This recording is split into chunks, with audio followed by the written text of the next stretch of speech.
തമ്പുരാനെ, വിശുദ്ധ കുരിശിൻ്റെ അടയാളത്താൽ ഞങ്ങളുടെ ശത്രുക്കളിൽ നിന്ന് ഞങ്ങളെ രക്ഷിക്ക.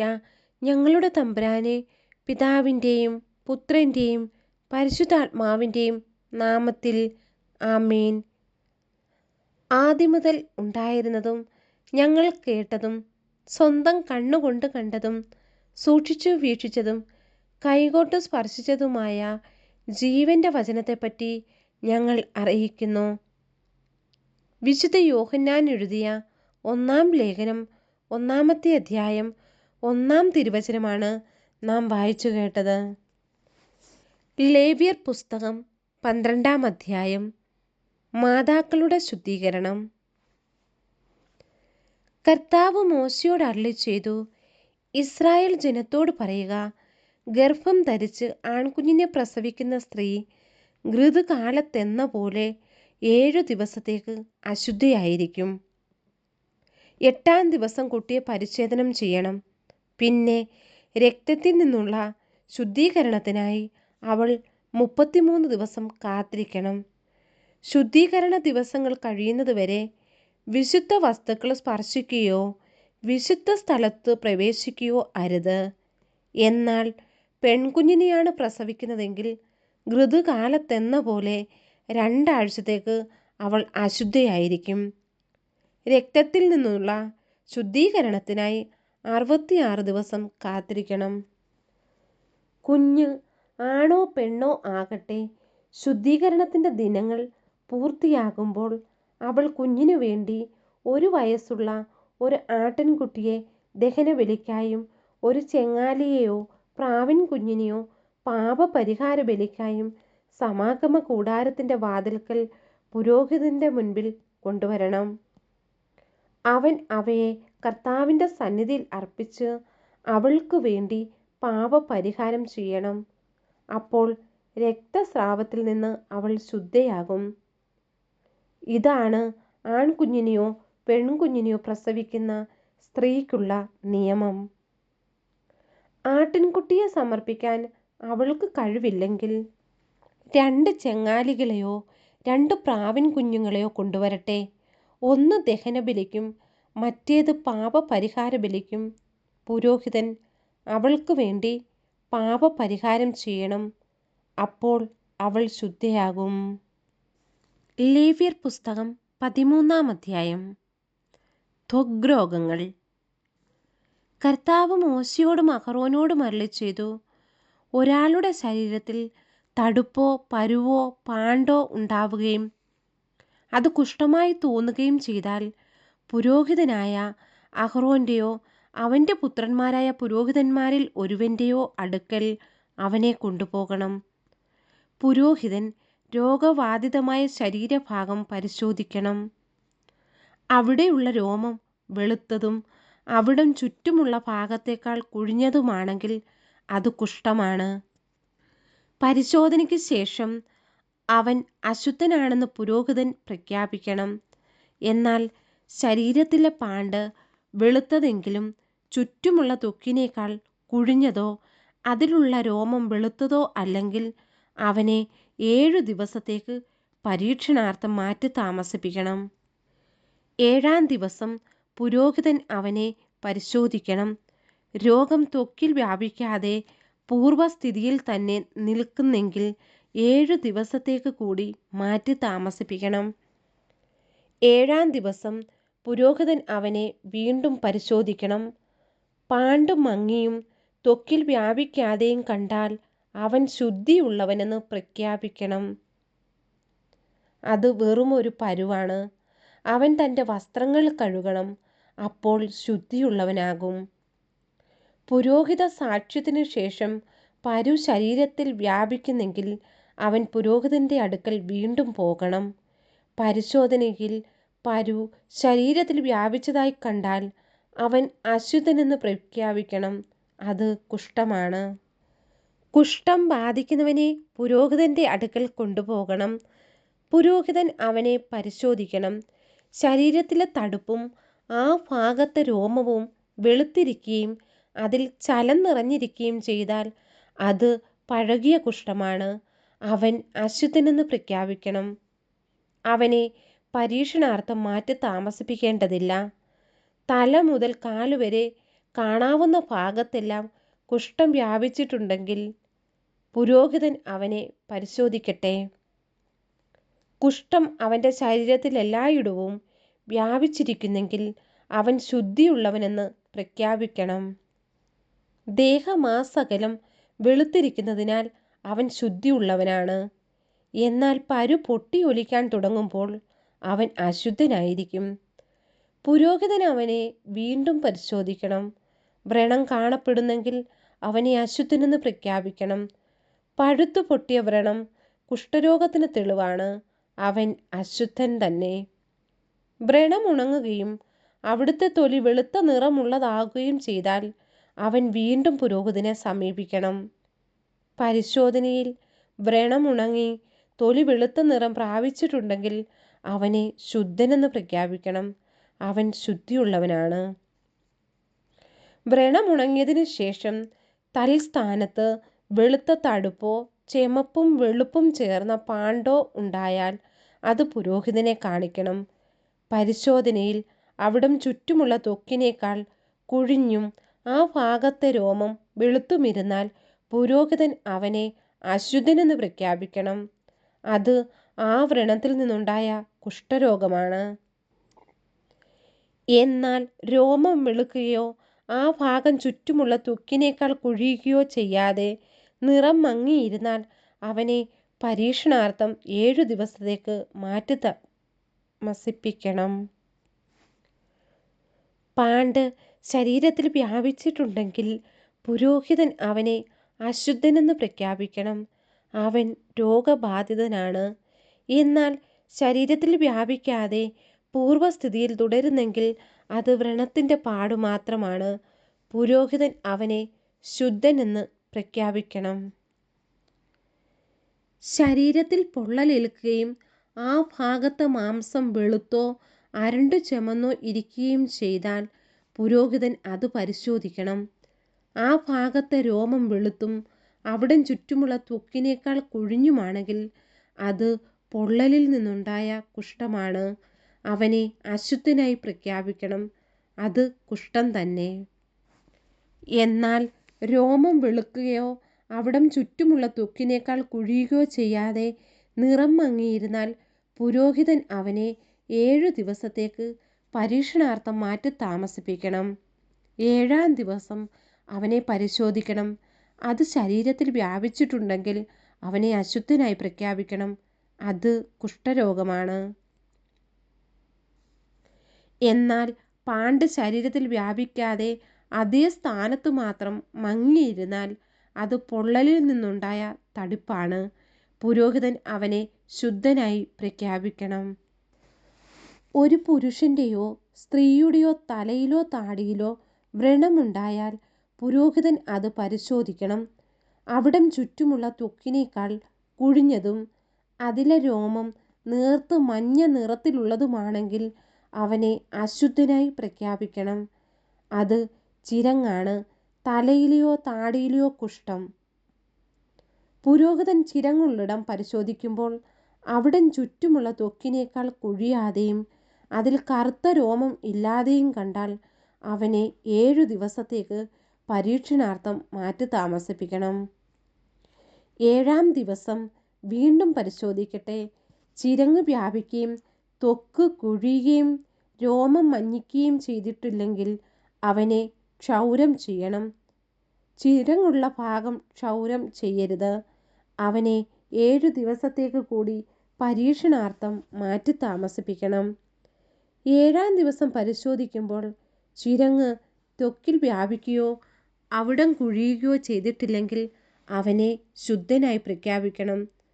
അവൻ തൻ്റെ വസ്ത്രങ്ങൾ കഴുകി ശുദ്ധനാകട്ടെ. എന്നാൽ ശുദ്ധീകരണത്തിന് ശേഷം ചിരങ്ങ് പടരുകയാണെങ്കിൽ പുരോഹിതൻ അവനെ പരിശോധിക്കണം. ചിരങ്ങ് പടർന്നിട്ടുണ്ടെങ്കിൽ മഞ്ഞ രോമമുണ്ടോ എന്ന് നോക്കേണ്ടതില്ല. അവൻ അശുദ്ധനാണ്. പരിശോധനയിൽ ചിരങ്ങ് വ്യാപിക്കാതെ അതിൽ കറുത്ത രോമം വളർന്നിട്ടുണ്ടെങ്കിൽ അവൻ രോമവിമുക്തനായിരിക്കുന്നു. അവൻ ശുദ്ധനാണ്. അവനെ ശുദ്ധനായി പ്രഖ്യാപിക്കണം. ഒരു പുരുഷനോ സ്ത്രീക്കോ ശരീരത്തിൽ എവിടെയെങ്കിലും വെളുത്ത പാണ്ടുണ്ടായാൽ പുരോഹിതൻ അത് പരിശോധിക്കണം. പാണ്ടിനു മങ്ങിയ വെള്ള നിറമാണെങ്കിൽ അത് ത്വക്കിലുണ്ടാകുന്ന ചുണങ്ങാണ്. അവൻ ശുദ്ധിയുള്ളവനാണ്. തലയിൽ നിന്ന് മുടി കൊഴിഞ്ഞു പോയിട്ടുള്ളവൻ കഷണ്ടിയാണ്, പക്ഷേ അവൻ ശുദ്ധനാണ്. തലയുടെ മുൻഭാഗത്ത് നിന്ന് മുടി കൊഴിഞ്ഞു പോയിട്ടുള്ളവൻ നെറ്റിക്കഷണ്ടിയാണ്, അവൻ ശുദ്ധനാണ്. എന്നാൽ തലയിൽ കഷണ്ടിയുള്ള ഭാഗത്ത് ചെമപ്പ് കലർന്ന വെളുത്ത പാണ്ടുണ്ടെങ്കിൽ അത് കഷണ്ടി തലയിലുണ്ടാകുന്ന കുഷ്ഠമാണ്. പുരോഹിതൻ അവനെ പരിശോധിക്കണം. തടുപ്പ് ശരീരത്തിൽ കാണുന്നത് പോലെ ചെമപ്പ് കലർന്ന വെള്ള നിറമുള്ളതാണെങ്കിൽ അവൻ കുഷ്ഠരോഗിയും അശുദ്ധനുമാണ്. അവനെ അശുദ്ധനെന്ന് പ്രഖ്യാപിക്കണം.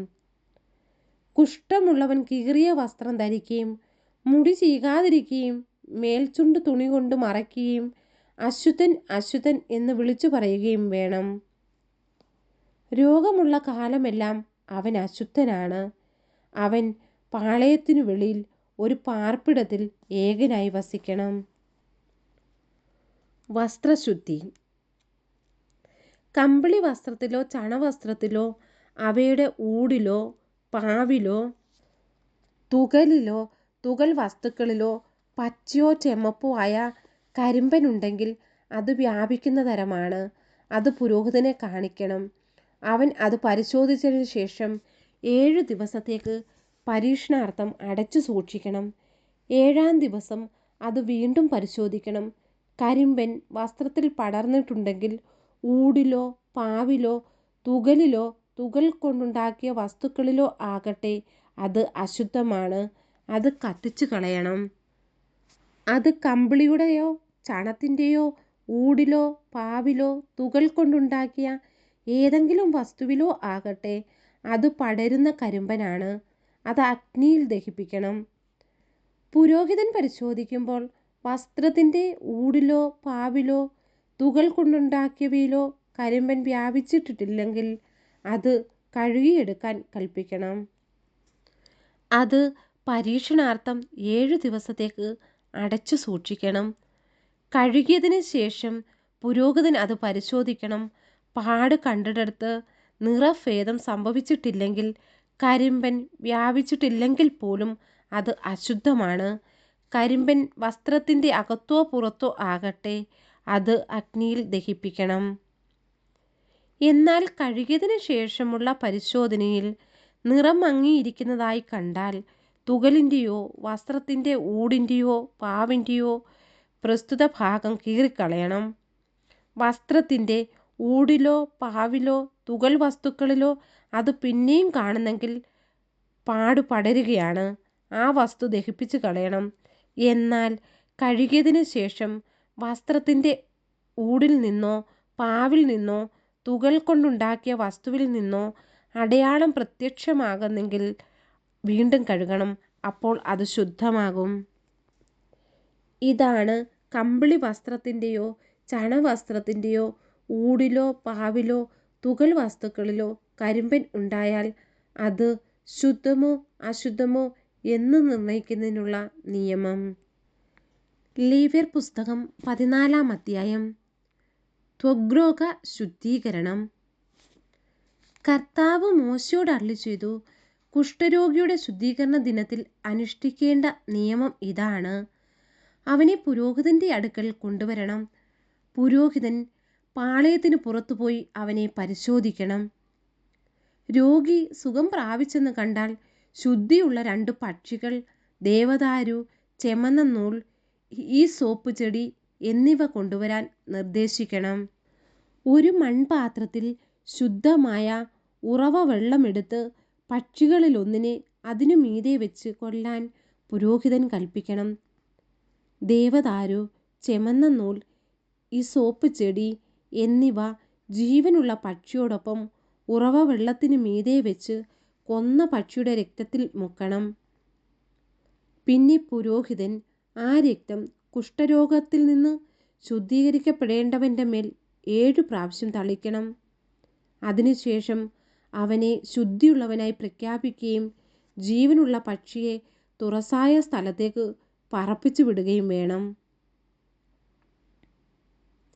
അനന്തരം ശുദ്ധീകരിക്കപ്പെടേണ്ടവൻ തൻ്റെ വസ്ത്രങ്ങൾ കഴുകി ശിരസ്സ് മുണ്ഡനം ചെയ്ത് വെള്ളത്തിൽ കുളിക്കണം. അപ്പോൾ അവൻ ശുദ്ധിയുള്ളവനാകും. അതിനുശേഷം അവൻ പാളയത്തിൽ വരട്ടെ. എന്നാൽ 7 ദിവസത്തേക്ക് അവൻ കൂടാരത്തിന് വെളിയിൽ താമസിക്കണം. 7-ാം ദിവസം അവൻ തലയും താടിയും പുരികവും ക്ഷൗരം ചെയ്യണം. വസ്ത്രങ്ങൾ കഴുകി വെള്ളത്തിൽ കുളിക്കണം. അപ്പോൾ അവൻ ശുദ്ധിയുള്ളവനാകും. 8-ാം ദിവസം അവൻ ഊനമറ്റ 2 ആൺകുഞ്ഞാടുകളെയും 1 വയസ്സുള്ള ഊനമറ്റ ഒരു പെണ്ണാട്ടിൻകുട്ടിയെയും അതോടൊപ്പം ധാന്യബലിക്കായി എണ്ണ ചേർത്ത 10-3 ഏഫ നേരിയ മാവും 1 ലോഗ് എണ്ണയും കൊണ്ടുവരണം. പുരോഹിതൻ ശുദ്ധീകരിക്കേണ്ടവനോടൊപ്പം ഇവയെല്ലാം കർത്താവിൻ്റെ സന്നിധിയിൽ സമാഗമ കൂടാരത്തിൻ്റെ വാതിൽക്കൽ കൊണ്ടുവരട്ടെ. മുട്ടാടുകളിൽ ഒന്നിനെ 1 ലോഗ് എണ്ണയോടുകൂടി പ്രായശ്ചിത്ത ബലിയായി അർപ്പിച്ച് കർത്താവിൻ്റെ മുൻപിൽ നീരാജനം ചെയ്യണം. പാപപരിഹാര ബലിക്കും ദഹനബലിക്കുമുള്ള മൃഗങ്ങളെ കൊല്ലുന്ന വിശുദ്ധ സ്ഥലത്തു വെച്ച് തന്നെ ആട്ടിൻകുട്ടിയെ കൊല്ലണം.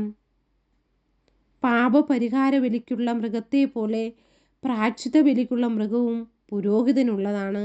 ഇത് അതിവിശുദ്ധമാണ്. പുരോഹിതൻ പ്രായശ്ചിത്ത ബലിക്കുള്ള മൃഗത്തിൻ്റെ കുറച്ച് രക്തമെടുത്ത് ശുദ്ധീകരിക്കപ്പെടേണ്ടവൻ്റെ വലത്ത് ചെവിയുടെ അഗ്രത്തിലും വലത്ത് കൈയുടെ തള്ളവിരലിലും വലതുകാലിൻ്റെ പെരുവിരലിലും പുരട്ടണം. അനന്തരം അവൻ എണ്ണയിൽ കുറച്ചെടുത്ത് തൻ്റെ ഇടത്തെ ഉള്ളം കൈയിൽ ഒഴിക്കണം. അതിൽ വലത്ത് കൈയുടെ വിരൽ മുക്കി 7 പ്രാവശ്യം കർത്താവിൻ്റെ സന്നിധിയിൽ തളിക്കണം. കയ്യിൽ ശേഷിക്കുന്ന എണ്ണ ശുദ്ധീകരിക്കപ്പെടേണ്ടവൻ്റെ വലത് ചെവിയുടെ അഗ്രത്തിലും വലത് കൈയുടെ തള്ളവിരലിലും വലതുകാലിൻ്റെ പെരുവിരലിലും പ്രായശ്ചിത്ത ബലിമൃഗത്തിൻ്റെ രക്തം പുരട്ടിയിരുന്നതിന് മീതെ പുരട്ടണം. കയ്യിൽ ബാക്കി വരുന്ന എണ്ണ ശുദ്ധീകരിക്കപ്പെടേണ്ടവൻ്റെ ശിരസിൽ ഒഴിക്കണം. അങ്ങനെ പുരോഹിതൻ കർത്താവിൻ്റെ സന്നിധിയിൽ അവനു വേണ്ടി പാപപരിഹാരം ചെയ്യണം. പാപപരിഹാര ബലി അർപ്പിച്ച് ശുദ്ധീകരിക്കപ്പെടേണ്ടവന് വേണ്ടി പാപപരിഹാരം ചെയ്യണം. അതിനുശേഷം ദഹനബലിക്കുള്ള മൃഗത്തെ കൊല്ലണം.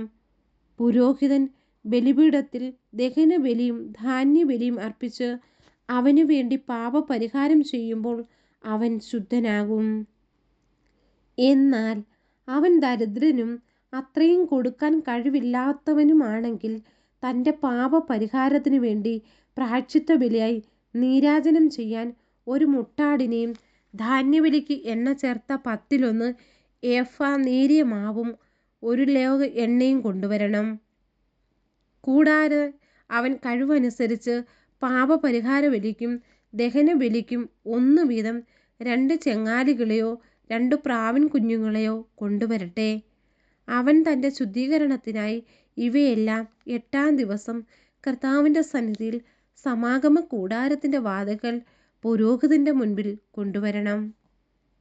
പുരോഹിതൻ പ്രായശ്ചിത്ത ബലിക്കുള്ള കുഞ്ഞാടിനെയും അതോടൊപ്പം 1 ലോഗ് എണ്ണയും കർത്താവിൻ്റെ മുൻപിൽ നീരാജനം ചെയ്യണം. പിന്നെ അവൻ പ്രായശ്ചിത്ത ബലിക്കുള്ള കുഞ്ഞാടിനെ കൊല്ലണം. അതിൻ്റെ കുറച്ച് രക്തമെടുത്ത് ശുദ്ധീകരിക്കപ്പെടേണ്ടവൻ്റെ വലതു ചെവിയുടെ അഗ്രത്തിലും വലതു കൈയുടെ തള്ളവിരലിലും വലതു കാലിൻ്റെ പെരുവിരലിലും പുരട്ടണം.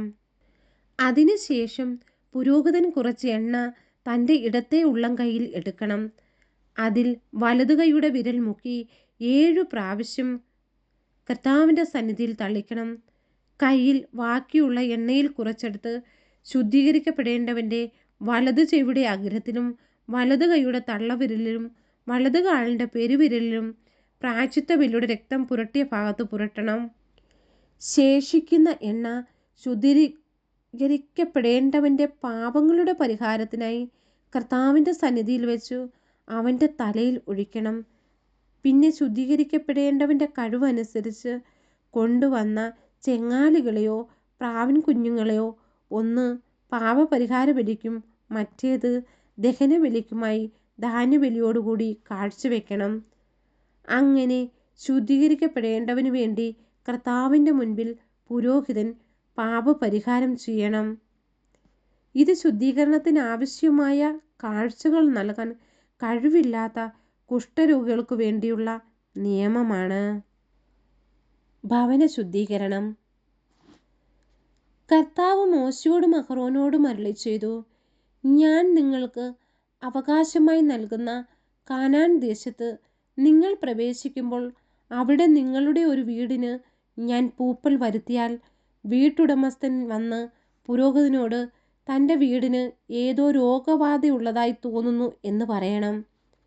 വീട്ടിലെ വസ്തുക്കളെല്ലാം അശുദ്ധമെന്ന് പ്രഖ്യാപിക്കാതിരിക്കാൻ പരിശോധനയ്ക്ക് ചെല്ലുന്നതിന് മുൻപ് അവയെല്ലാം വീട്ടിൽ നിന്ന് മാറ്റാൻ പുരോഹിതൻ കൽപ്പിക്കണം. അതിനുശേഷം പരിശോധനയ്ക്ക് ചെല്ലണം. അവൻ വീട് പരിശോധിക്കണം. വീടിൻ്റെ ഭിത്തിയിൽ മറ്റു ഭാഗങ്ങളേക്കാൾ കുഴിഞ്ഞ് പച്ചയോ ചുവപ്പോ നിറമുള്ള പാടുകൾ പ്രത്യക്ഷപ്പെട്ടാൽ വീട്ടിൽ നിന്ന് പുറത്തിറങ്ങി അത് 7 ദിവസത്തേക്ക് പൂട്ടിയിടണം. 7-ാം ദിവസം തിരിച്ചെത്തി പരിശോധിക്കുമ്പോൾ വീടിൻ്റെ ഭിത്തികളിൽ പൂപ്പൽ പടർന്നിട്ടുണ്ടെങ്കിൽ അത് ബാധിച്ചിട്ടുള്ള കല്ലുകൾ ഭിത്തിയിൽ നിന്നെടുത്ത് പട്ടണത്തിന് പുറത്തുള്ള അശുദ്ധമായ സ്ഥലത്തേക്ക് എറിഞ്ഞു കളയാൻ പുരോഹിതൻ കൽപ്പിക്കണം. അനന്തരം വീടിൻ്റെ അകം മുഴുവൻ ചുരണ്ടി പൊടി പട്ടണത്തിൻ്റെ വെളിയിൽ അശുദ്ധമായ സ്ഥലത്ത് കളയാൻ നിർദ്ദേശിക്കണം. ഇളക്കിയെടുത്ത കല്ലുകളുടെ സ്ഥാനത്ത് വേറെ കല്ലുകൾ വയ്ക്കുകയും വീട് പുതുതായി തേയ്ക്കുകയും വേണം. കല്ലുകൾ മാറ്റി വീട് ചുരണ്ടി പുതുതായി തേച്ചതിന് ശേഷവും പൂപ്പൽ പ്രത്യക്ഷപ്പെട്ടാൽ പുരോഹിതൻ ചെന്ന് പരിശോധിക്കണം. അത് വീട്ടിലെല്ലാം പടർന്നിട്ടുണ്ടെങ്കിൽ അത് അപരിഹാര്യമാണ്. ആ വീട് അശുദ്ധമാണ്. ആ വീട് ഇടിച്ചു പൊളിച്ച് അതിൻ്റെ കല്ലും തടിയും കുമ്മായവും പട്ടണത്തിനു വെളിയിൽ അശുദ്ധമായ സ്ഥലത്ത് കൊണ്ടുപോയി കളയണം. വീട് അടച്ചിട്ടിരിക്കുന്ന സമയത്ത് അതിൽ പ്രവേശിക്കുന്നവൻ വൈകുന്നേരം വരെ അശുദ്ധനായിരിക്കും. ആ ഭവനത്തിൽ കിടന്നുറങ്ങുന്നവനും അവിടെ വെച്ച് ഭക്ഷിക്കുന്നവനും തങ്ങളുടെ വസ്ത്രങ്ങൾ കഴുകണം. എന്നാൽ പുരോഹിതൻ്റെ പരിശോധനയിൽ പുതുതായി തേച്ചതിന് ശേഷം പൂപ്പൽ പടർന്നിട്ടില്ലെന്ന് കണ്ടാൽ ആ വീട് ശുദ്ധമാണെന്ന് പ്രഖ്യാപിക്കണം. എന്തെന്നാൽ പൂപ്പൽ അപ്രത്യക്ഷമായിരിക്കുന്നു. ആ വീടിൻ്റെ ശുദ്ധീകരണത്തിനായി അവൻ 2 പക്ഷികൾ, ദേവദാരു, ചെമന്ന നൂൽ, ഈസോപ്പ് ചെടി എന്നിവ എടുക്കണം. ഒരു പക്ഷിയെ മൺപാത്രത്തിൽ ഉറവ വെള്ളമെടുത്ത് അതിനു മീതെ വെച്ച് കൊല്ലണം. അനന്തരം ജീവനുള്ള പക്ഷിയെ എടുത്ത് ദേവദാരു, ഈസോപ്പ് ചെടി, ചെമന്ന നൂൽ എന്നിവയോടൊപ്പം ഉറവ വെള്ളത്തിനു മീതെ വെച്ച് കൊന്ന പക്ഷിയുടെ രക്തത്തിലും ഉറവ വെള്ളത്തിലും മുക്കി വീടിന്മേൽ 7 പ്രാവശ്യം തളിക്കണം. അങ്ങനെ അവൻ പക്ഷിയുടെ രക്തം, ഉറവ വെള്ളം, ജീവനുള്ള പക്ഷി, ദേവദാരു, ഈസോപ്പ് ചെടി, ചെമന്ന നൂൽ എന്നിവ കൊണ്ട് വീട് ശുദ്ധീകരിക്കണം. അനന്തരം ജീവനുള്ള പക്ഷിയെ പട്ടണത്തിന് പുറത്ത് തുറസായ സ്ഥലത്തേക്ക് പുറപ്പിച്ചു വിടണം. അങ്ങനെ ആ വീടിനു വേണ്ടി പാപപരിഹാരം ചെയ്യണം. അപ്പോൾ അത് ശുദ്ധമാകും. ചിരങ്ങ്, തടുപ്പ്, പരു, പാണ്ട് എന്നീ രോഗങ്ങളെല്ലാം, വസ്ത്രത്തിലുണ്ടാകുന്ന കരിമ്പൻ, വീടിനെ ബാധിക്കുന്ന പൂപ്പൽ തുടങ്ങിയ പലതരം അശുദ്ധികളെയും സംബന്ധിക്കുന്ന നിയമമാണിത്. ഇവ ഇപ്പോഴെല്ലാം അശുദ്ധമെന്നും എപ്പോഴെല്ലാം ശുദ്ധമെന്നും ഈ നിയമങ്ങൾ നിർണയിക്കുന്നു. ലേവ്യർ പുസ്തകം 15-ാം അധ്യായം. സ്രാവം മൂലമുള്ള അശുദ്ധി. കർത്താവ് മോശയോടും അഹ്റോനോടും അരുളിച്ചെയ്തു, ഇസ്രായേൽ ജനത്തോട് പറയുക, ആർക്കെങ്കിലും ശുക്ലസ്രാവമുണ്ടായാൽ അവൻ അതിനാൽ അശുദ്ധനായിരിക്കും. ശുക്ലസ്രാവത്താലുള്ള അശുദ്ധിയെ സംബന്ധിക്കുന്ന നിയമം ഇതാണ്. അവൻ്റെ ശരീരത്തിൽ നിന്ന് ശുക്ലം ഒഴുകുകയോ ഒഴുക്ക് നിലച്ചു പോവുകയോ ചെയ്താലും അവനിൽ അത് അശുദ്ധിയാണ്. അവൻ കിടക്കുന്ന കിടക്കയും ഇരിക്കുന്ന ഇടങ്ങളുമെല്ലാം അശുദ്ധമായിരിക്കും. അവൻ്റെ കിടക്ക തൊടുന്നവൻ വസ്ത്രം അലക്കുകയും കുളിക്കുകയും വേണം. അവൻ വൈകുന്നേരം വരെ അശുദ്ധനായിരിക്കും. അവൻ ഇരുന്ന സ്ഥലത്ത് ആരെങ്കിലും ഇരുന്നാൽ അവനും വസ്ത്രങ്ങൾ അലക്കി കുളിക്കണം. വൈകുന്നേരം വരെ അവൻ അശുദ്ധനായിരിക്കും. അവൻ്റെ ശരീരത്തിൽ തൊടുന്നവനും വസ്ത്രം അലക്കി കുളിക്കണം. വൈകുന്നേരം വരെ അവൻ അശുദ്ധനായിരിക്കും. അവൻ ശുദ്ധിയുള്ള ആരുടെയെങ്കിലും മേൽ തുപ്പിയാൽ അവനും വസ്ത്രമലക്കി കുളിക്കണം. അവൻ വൈകുന്നേരം വരെ അശുദ്ധനായിരിക്കും. അവൻ ഇരുന്ന് യാത്ര ചെയ്യുന്ന ജീനിയും അശുദ്ധമായിരിക്കും. അവൻ്റെ കിടക്കയ്ക്ക് കീഴെയുള്ള എന്തിനെയെങ്കിലും സ്പർശിക്കുന്നവൻ വൈകുന്നേരം വരെ അശുദ്ധനായിരിക്കും. അവൻ കൈ കഴുകാതെ ആരെയെങ്കിലും സ്പർശിച്ചാൽ അവനും വസ്ത്രം അലക്കി കുളിക്കണം. വൈകുന്നേരം വരെ അവൻ അശുദ്ധനായിരിക്കും. അവൻ സ്പർശിക്കുന്ന മൺപാത്രം ഉടച്ചു കളയണം. മരപ്പാത്രമെങ്കിൽ അത് കഴുകണം. അവൻ സ്രാവം മാറി ശുദ്ധിയുള്ളവനാകുമ്പോൾ ശുദ്ധീകരണത്തിനായി 7 ദിവസം നിശ്ചയിച്ച് തൻ്റെ വസ്ത്രങ്ങൾ അലക്കുകയും ഒഴുക്കുള്ള വെള്ളത്തിൽ കുളിക്കുകയും വേണം. അപ്പോൾ അവൻ ശുദ്ധിയുള്ളവനാകും. 8-ാം ദിവസം അവൻ 2 ചെങ്ങാലികളെയോ 2 പ്രാവിൻ കുഞ്ഞുങ്ങളെയോ കർത്താവിൻ്റെ സന്നിധിയിൽ സമാഗമ കൂടാരത്തിൻ്റെ വാതിൽക്കൽ കൊണ്ടുവന്ന് പുരോഹിതനെ ഏൽപ്പിക്കണം. പുരോഹിതൻ അവയിലൊന്നിനെ പാപപരിഹാര ബലിയായും മറ്റേതിനെ ദഹനബലിയായും അർപ്പിക്കണം. അങ്ങനെ അവൻ്റെ ശുക്ലസ്രാവത്തിന് പുരോഹിതൻ അവനു വേണ്ടി കർത്താവിൻ്റെ മുൻപിൽ പരിഹാരം ചെയ്യണം. ഒരുവന് ബീജസ്രവണമുണ്ടായാൽ അവൻ വെള്ളത്തിൽ കുളിക്കണം. അവൻ വൈകുന്നേരം വരെ അശുദ്ധനായിരിക്കും. ബീജം വീണ വസ്ത്രങ്ങളും തുകലുമെല്ലാം വെള്ളം കൊണ്ട് കഴുകണം. അവ വൈകുന്നേരം വരെ അശുദ്ധമായിരിക്കും. ഒരാൾ സ്ത്രീയോടുകൂടി ശയിക്കുകയും ബീജസ്രവണം ഉണ്ടാകുകയും ചെയ്താൽ ഇരുവരും കുളിക്കണം. വൈകുന്നേരം വരെ അവർ അശുദ്ധരായിരിക്കും.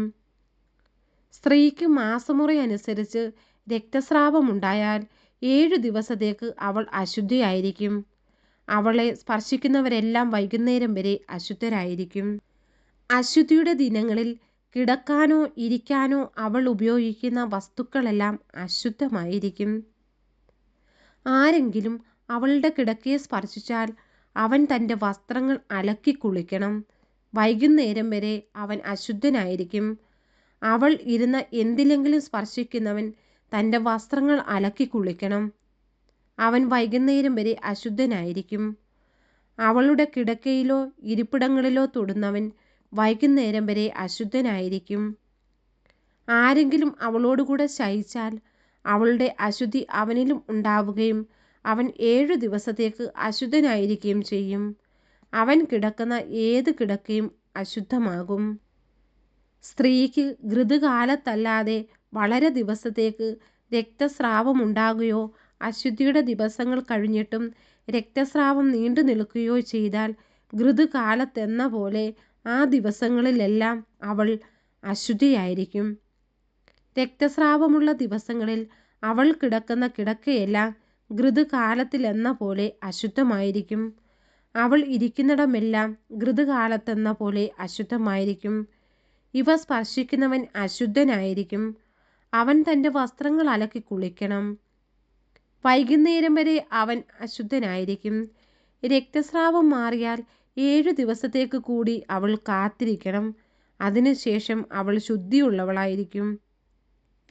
8-ാം ദിവസം അവൾ 2 ചെങ്ങാലികളെയോ 2 പ്രാവിൻ കുഞ്ഞുങ്ങളെയോ സമാഗമ കൂടാരത്തിൻ്റെ വാതിൽക്കൽ കൊണ്ടുവന്ന് പുരോഹിതനെ ഏൽപ്പിക്കണം. പുരോഹിതൻ അതിലൊന്നിനെ പാപപരിഹാര ബലിയായും മറ്റേതിനെ ദഹന ബലിയായും അർപ്പിക്കണം. അവളുടെ രക്തസ്രാവം മൂലമുള്ള അശുദ്ധിക്ക് പുരോഹിതൻ അവൾക്ക് വേണ്ടി കർത്താവിൻ്റെ മുൻപിൽ പാപപരിഹാരം ചെയ്യണം.